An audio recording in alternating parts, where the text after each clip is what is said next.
Доброй ночи, дорогие друзья. Сегодня буду проводить ритуал на деньги, на богатство. Но этот ритуал связан с зеркалами. Давайте еще раз вначале, как всегда полагается, предупрежу вас о том, что вы не можете делать зеркалами ничего, если вы не посвящены в зеркальную магию. Люди, которые занимаются магией много лет, даже они должны определенное посвящение проходить, когда имеют дело с зеркалами, потому как это очень опасно. Зеркало создает такую ложную реальность. Если человек, у которого рука, предположим, не работает, будет вторую руку показывать все время в зеркале, сидя напряженно несколько часов, то таким образом получается обман мозга, так называют ученые. И мозг начинает думать, что все части тела, которым он руководит, рабочие. Со временем у этого человека нерабочая рука начинает работать. Вот те, у которых есть такие проблемы, пусть попробуют это провести и убедиться в моих словах.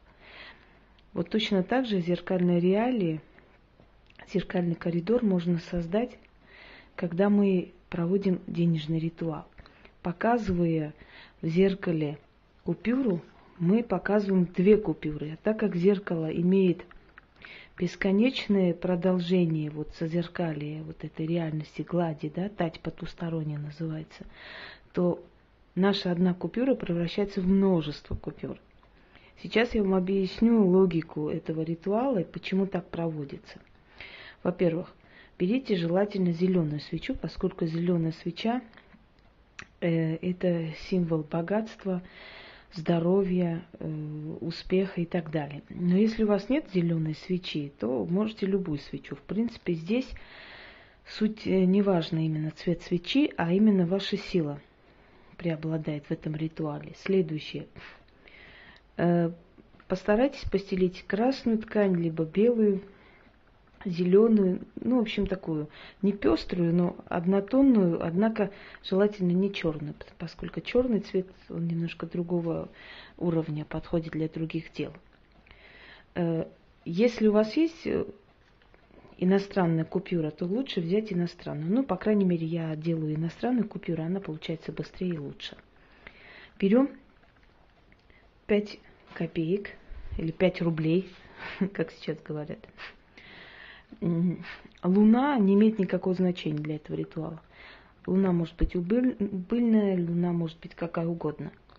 Но если вы хотите, чтобы ваш ритуал получился наверняка и лучше, сделайте его после 12. Я вообще стараюсь, связанно с деньгами и связанно с такими более сложными как бы делами ритуалы проводить с 12 до 3.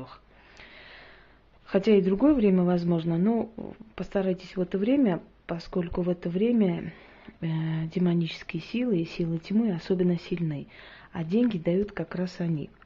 Для того, чтобы малая часть денег стала больше, мы делаем так. Я сейчас вам показываю.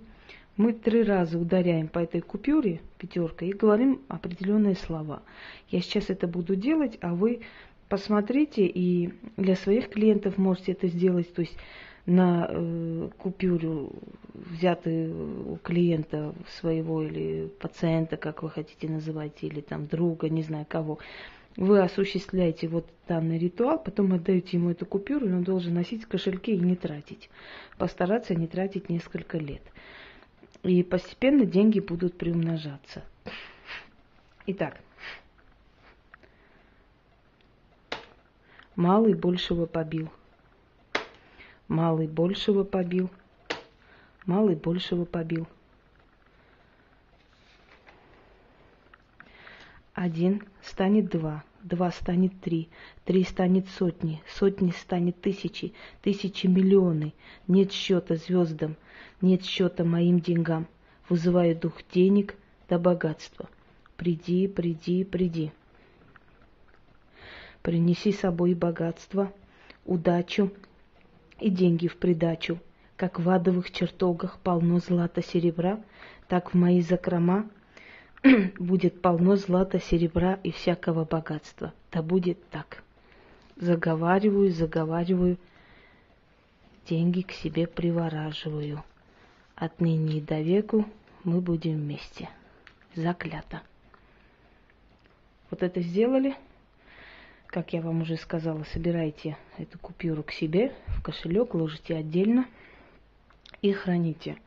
И посмотрите результат. А результат не заставляет себя ждать, я вас уверяю. Могут даже на следующий день уже начать звонить, если у вас свое дело, и если ваше дело зависит от клиентов, от звонков, от рекламы, то весьма успешный ритуал. Самостоятельно не делайте, не получится. Может, наоборот, закрыться ваша денежная дорога, если вы не профессионал этого дела. Ну, просто я вас предупредила, чтобы потом вы не удивились от того, что вам хуже стало. Это должен делать только колдун, ведьма, человек, который занимается этими делами. Отдавать вам эту купюру, и вы будете носить с собой. Вот и все. Всего доброго.